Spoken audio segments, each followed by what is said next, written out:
Hello YouTubers and Doctor Who fans, and once again welcome to another Doctor Who action figure review.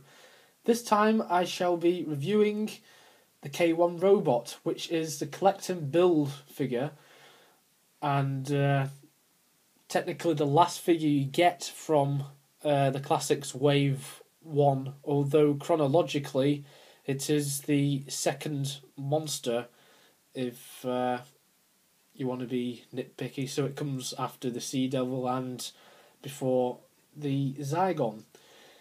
So you get this figure after collecting all 8 of the figures in Wave 1, so obviously if you've not collected all of them, then you don't have this figure, but you'll have parts of this figure, head, arms, etc. So you have to collect the 4th Doctor, the 5th Doctor, the 6th Doctor, Sea Devil, Zygon, SV7, D84, Mr. Sin, and Magnus Greel. So you have to collect all them, and in result, you have this figure, which is, I'd say it's just as big as all the other figures. It's probably about 6 or 7 inches, so it's around the same size as the Werewolf action figure, which I think stood around the same size, but I think that was a bit bigger. I don't know if that's accurate or not, but this is one of the bigger figures. So, first of all, if we take a look at the detail of the K1 robot, which appeared in Tom Baker's first televised story, Robot, you can see is actually really good detail on the figure. You've got all these bolts on the chest area, it's very nice, and you've even got the piping here, and it's transparent, which is quite good, and it's made out of a rubbery material, and they're like bolted in here. You can see that, and you may just be able to see around the mouth area the mesh, and the mesh I think is where the actual actor's head was, so we could see where it was going, and the actual head, well, as you can see, is red, and it's very nice. It's like quite reflective. I could try and get light on it, but there you go. So yeah, you can reflect light off it, so it can have some sort of glowing effect, like in the actual story. And here you've got bolts on the shoulders as well, and you've got all of these hinges on each shoulder, which is very nice. And you've got this around the neck area that protects the head as well. The arm, it's got a handle here, a bit like the new series Cybermen, and you've got the claw as well. It's made out of rubber as well. It's quite bendy. It's a bit of a worry, so be warned. Do not play with this very much, as it will cause, well, it'll cause it to snap basically.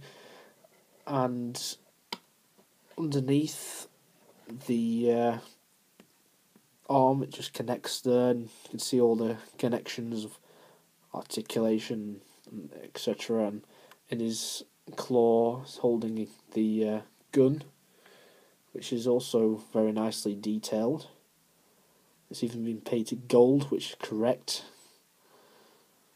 So that's quite a nice addition to the figure. I think the gun was included with, well, it was included with one of the other figures in the wave with an arm, if I can recall. It was 5 years ago when I got this figure, so I can hardly remember really. All I just wanted to do was just complete this.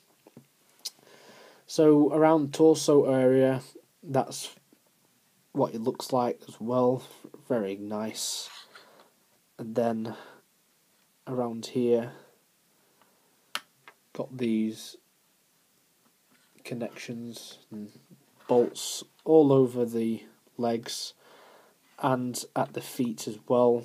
And the feet, as you can see, they move up and down, just a bit like the Sea Devil's articulation.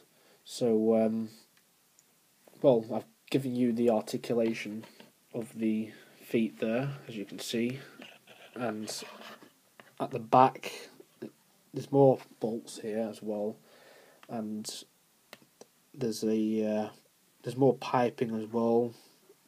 It's transparent and it's made out of plastic. It's a bit like the material they used on the Face of Bo Dulux figure, and it's painted red down the back of the shoulders as well, and everything else is pretty much the same on the other side of the legs.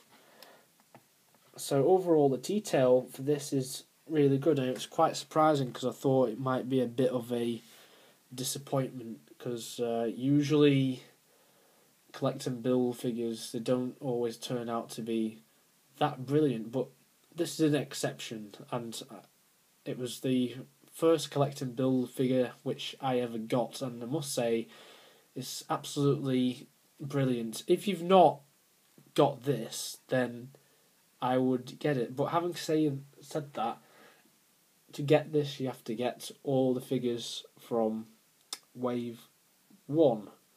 So now let's have a proper look at the articulation. The head does move, and it can actually do a 360 as well, which is impressive, and it's also ball jointed. So the articulation on this is like the werewolf as well, so there's lots of ball joints all over, but you have to pose it in a good position, otherwise it will fall down. So be careful, and you don't want to damage the claws in the process as well, as I pointed out earlier. The arms can move in and out, and again they're ball jointed like so, and the waist, or the body I should say, that also moves. So could pose it like that, like it's about to kill somebody. And the waist can move, and the legs are also ball jointed. They can actually do the splits, but I won't do that.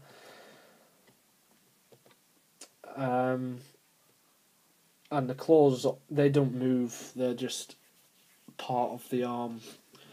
So the feet can also move 360 degrees like the Sea Devil feet, and I think that's just about all the articulation. There's no articulation in the knees, because I think that would just be too complicated, and it would cause the figure to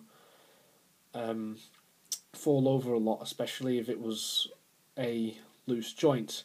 If we compare the size of this figure to normal size 5-inch figures, so I'll just get Tom, seeing as it's his first story in which this foe appears. You can see the significance of this size, beg your pardon, and it looks quite good. I'm not sure if it's too big or too small.